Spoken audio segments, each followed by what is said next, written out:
Hello, and welcome to Talking Tabletop at Immortals. I'm Nate. And I'm Lane. And today, we'll be discussing just what is Blood Bowl. You ready for kickoff? Just as soon as I finish my Bloodweiser.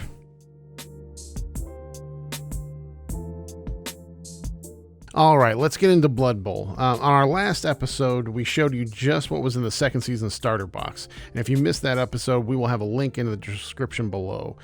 So now let's just get into what this game is. Blood Bowl has a very long history. It's first came out way back in 1986. It's a fantasy game that combines American football, rugby, fantastical creatures, and all the races of the old world of Warhammer. It also brings a lot of humor, and it's one of my favorite, let's say, beer and pretzels type of game. Mm-hmm. Yeah, I definitely noticed in our playthrough of it that the old school Warhammer games had a lot of randomness and humor to them, and that's kind of been ironed out in recent years. Not that it's overly serious, but they've tried to actually push out some of the wild random wackiness. And when we played Blood Bowl, I noticed that was still there, and I was glad to see it. Speaking of the weird wackiness stuff, it's actually almost encouraged in this game quite a bit. Like a lot of the rules that are out there are weird and wacky, and the risk reward factor of Blood Bowl is really, really high. I mean, there are rules for consuming your enemy. Yes. One of the opponents, or for throwing one of your teammates up the field to make a play. And possibly throwing them up, because you could just get hungry and eat that teammate. So it's possible. Yeah. So yes, now, the interesting thing about Blood Bowl is even though it's 30 years old, and for the longest time until 2016, it wasn't supported, but yet it had a gigantic following still. So any game that doesn't have anything new coming out, but yet people still have a huge craving to play it, not just, like how they say, the old guys at the end of the bar at every show that had their glory days. Like, these are like new players that would come in too and get turned on to the game, even though there wasn't a box set or anything put out for it for a very, very, I'd have to check to see when it was, but I think somewhere in the 90s they stopped producing anything for it. Mm-hmm. And yet people still were like, I love this game, we're going to keep playing. And yeah, for the last 10 years or so, I've spent a lot of time buying and selling stuff on eBay. I'd actually do it as a little bit of a part-time job for myself, to the point where, I would buy Warhammer or Games Workshop miniatures and sell them. And Blood Bowl were ones that always sold really well, even though, like you said, that hasn't been supported by Games Workshop itself for a long time. Blood Bowl, especially also Battlefleet Gothic, was always very popular. Whenever I get something like that in, it would sell pretty quickly. Well, if it's a good formula, then you stick with it. If it ain't broke, you don't fix it. Right. As far as the following goes, I mean, there's an international community. I want to say in like the early 2010s or so, a bunch of people got together who were playing Blood Bowl all the time, and they started NAF online. And to this day, it's a very thriving community, and a lot of people actually, I mean, they have rankings, they have international rankings, they have all the data that you can possibly imagine from just tracking all these games that all these people that separately, like small gaming clubs all over the world, were playing Blood Bowl with, and being like, oh, now, we can correlate this all together. You can get in contact with people that might be around you, or even have larger tournaments where you have people that, are world-class Blood Bowl players, I guess, come together and have like a super Blood Bowl type of competition. So, but even on top of that, they have plenty of stuff at the NAF about, personalizing your own miniatures or your own style of play or whatnot. And so the community for it is really large. If this is a game that you're interested in, there's plenty of people out there that will talk to you about it. And when you meet somebody who's a really, really big Blood Bowl fan, it's very infectious not to want to play the game. Yeah, I know a lot of local gaming stores actually run seasons, just like a sports season, just like an NFL season or a baseball season. They'll run seasons of Blood Bowl where you can play in and have playoffs at the end of it. And truly, there's three ways to really play the game. You have an expedition game, which is basically I have this team, you have that team. You put together something maybe with a little bit of experience for the teams, and then you just play a one-off game just to have fun. Then you have tournaments that have rules to play in tournaments, because obviously you don't want just a new team for a tournament type of thing. But you have certain ways of points allocation basically to make a tournament fair for everybody playing. But where this game truly does shine is the season. Starting off with a fresh team, and then as the season progresses, as you play the people in the league, and like you said, have your get to your playoffs and everything, and increase, like, because there's experience that you gain throughout the season, so your players get better, your team gets better, and of course there's devastating losses too, and when one of your beloved players dies or something like that. But it is a blast to play, and you can actually carry that game over from season to season to season, so that you can have multiple seasons with and they have good rules for how to make that possible. And to be honest, like that's I think my preferred way to play would be like, all right, get at least 8 people together and let's do a season. Yeah, I mean, you build sort of an attachment to the models you have, the players you have, if they've been with you for a long time and they've progressed, and they've, it's not quite character development, but you have an attachment to the team as it moves along. Yeah, and there's nothing worse than than one of them getting, hit by something stupid and then dead. And so, but there's a lot of swings to the game. During a season you can get injured and the player will be out for a little while. You can substitute them with mercenaries or get star players. I mean, there's a lot to playing a season game, and it's a bit of a commitment to play a season, but it's well worth it in my opinion. It's just really, really fun, and you always get to play against new players, people you haven't, not just you and your one friend, it's you and this small community. And I've even known of different local gaming stores kind of having their playoffs all come together, where you have 2 different types of teams. You have, let's say, an AFC and an NFC type of thing, and then at the end, the best of those then play each other. So there's a lot of different things you can do with this game, and it's part of its huge appeal. But I guess we can get into we say it's like American football, and it's like rugby and whatnot, and the rules reflect that. But really, it's more of a game of chess almost, randomized as it may be. It really is a strategy game, and so if it's not like a true to life type of like air hockey or something like that. This is definitely you have to think about what you're going to do, how you do it, and when you do it on the field, and you try to mitigate your risk reward as much as possible before you try to do everything that you need to do before you even have to roll any dice. You get to that point where it's okay, now I have to roll dice, but you want to make sure that everything else that you want done is done already, because if something goes wrong, your turn stops right then.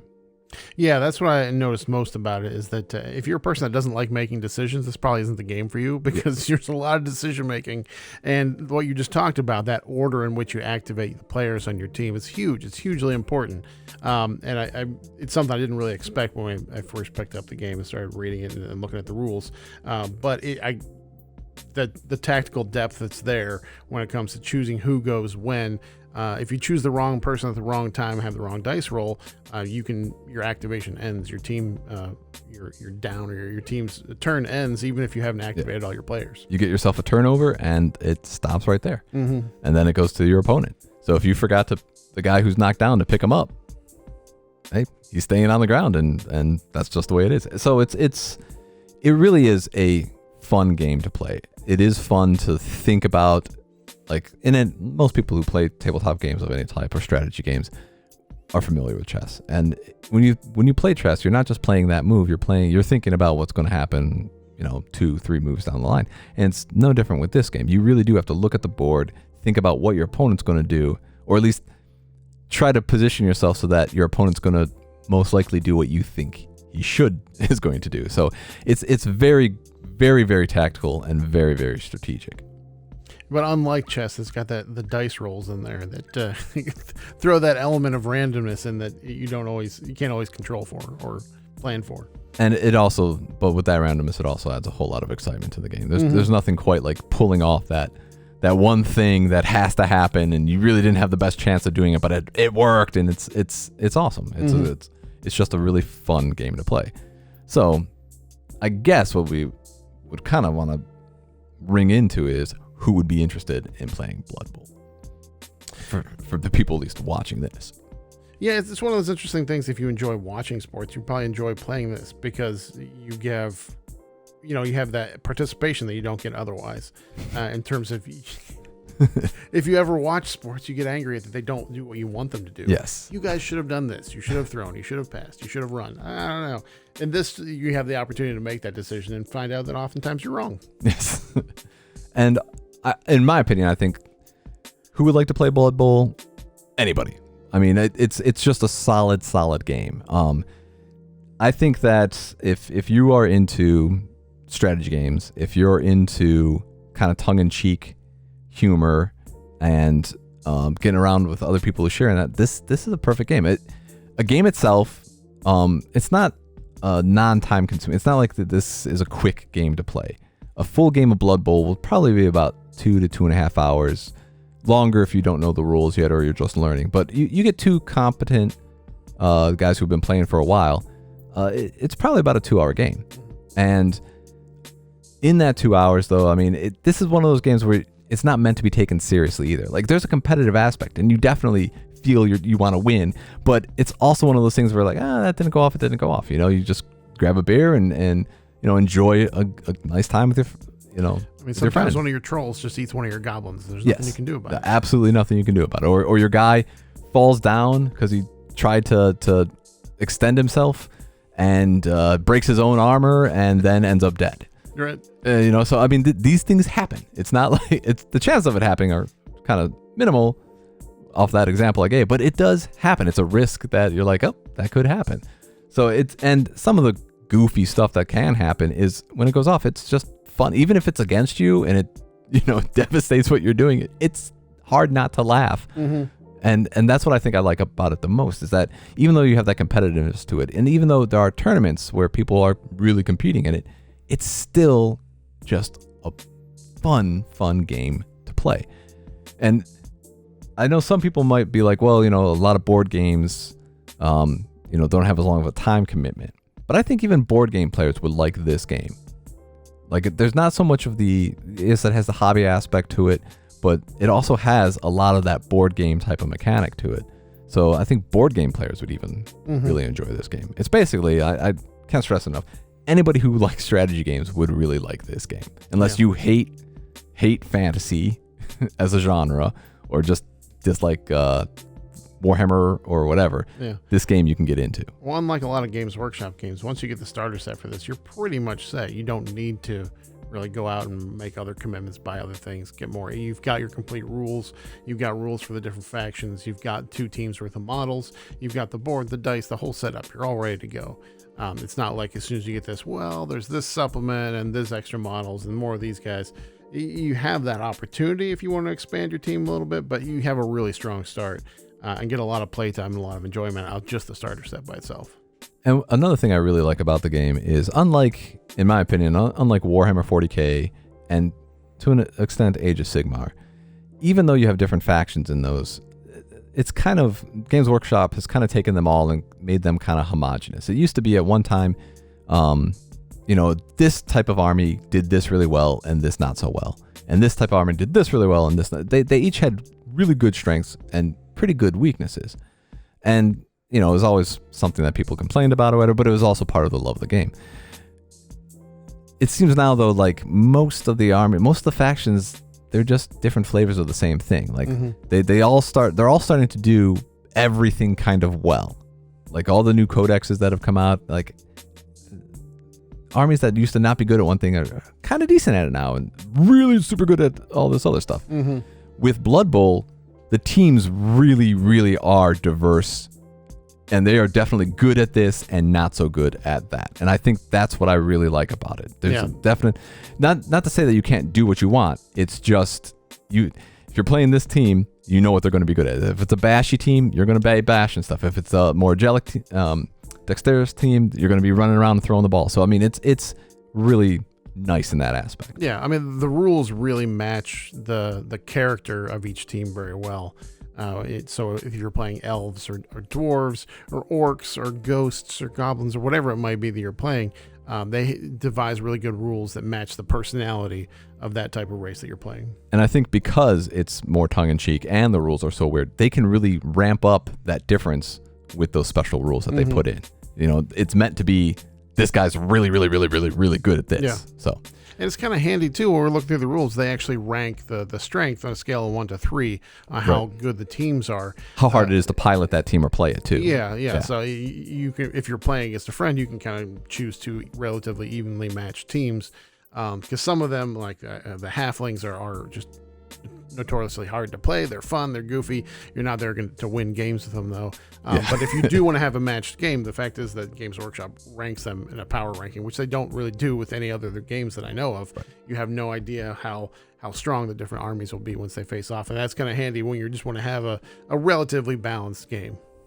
And speaking of just having games in general, it's kind of all the time we have for today. But I will like to thank Immortals Inc. for supplying this amazing studio to be able to bring this stuff to you.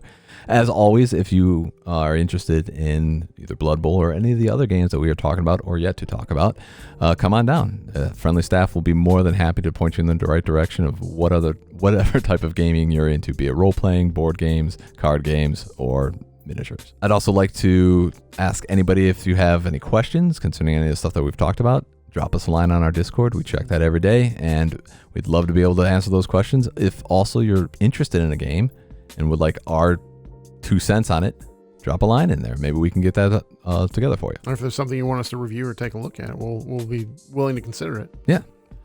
Well, until next time, have a good one.